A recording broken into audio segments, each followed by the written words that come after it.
வணக்கம். இன்றைக்கி நம்ம பலாக்கொட்டையை பற்றி பார்ப்போம். பலாக்கொட்டை வந்து பலாப்பழத்திலிருந்து வர்ற விதைகள், கொட்டைகள் என்ன சொல்லலாம், அதை பற்றி பார்ப்போம் வாங்க. பலா மரம் பார்த்துக்கோங்க, எவ்வளோ பெரிய மரமாக இருக்குது.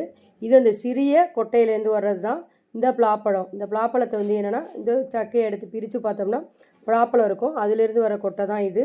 இன்றைக்கி இந்த வீடியோவில் பலாக்கொட்டையில் நமக்கு என்னென்ன சத்துக்கள் கிடைக்கிது, என்னென்ன நன்மைகள் கிடைக்கிது அப்படிங்கிறத பார்ப்போம் வாங்க. பலாக்கொட்டை இரத்த அணுக்களுடைய உற்பத்தி திறனை அதிகரித்து ஹெச்பி லெவலை அதிகரிக்குது. குழந்தைங்களுக்கு நல்ல உணவும் கூட. பொதுவாக எல்லா வகை கொட்டைகளுக்கும் நார்ச்சத்து, புரதச்சத்து, ஃபேட்டு அதிகமாக இருக்கும்.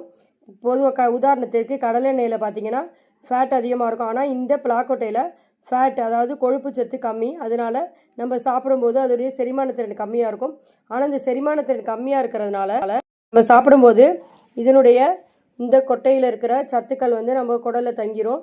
அது தங்கும்போது அதில் ஒரு அமிலம் சுரக்கும். அந்த அமில சுரப்பினால் நம்ம குடலில் இருக்கிற நச்சு பொருள்களை, நச்சு கிருமிகளை அழிக்க உதவுது. அதனால நமக்கு இந்த குடல் புற்றுநோய் அப்படிங்கிறது வர்றது தடுக்குது. மேலும் இந்த பலாக்கொட்டையில் விட்டமின் ஏ, விட்டமின் பி 2 சத்து இருக்குது. விட்டமின் ஏ சத்துனால கண் குறைபாடு இருக்கிறவங்களுக்கு சரி செய்ய உதவுகிறது. மேலும் இந்த பலாக்கொட்டையை சேர்த்துக்கிறதுனால நம்ம ரத்த அணுக்களில் இருக்க கொழுப்பை நீக்கிட்டு ரத்தத்தை ஃபில்ட்ரு பண்ணி சுத்தகரித்து நல்ல லிக்யூடாக நம்ம உடம்புல போகிறதுனால நம்ம உடம்பு ஆரோக்கியமாக இருக்கும். அதனால தான் இந்த பலாக்கொட்டையை நம்ம ஏழைகளின் பாதாம், பிஸ்தா, முந்திரி அப்படின்னு சொல்கிறோம். நன்றி.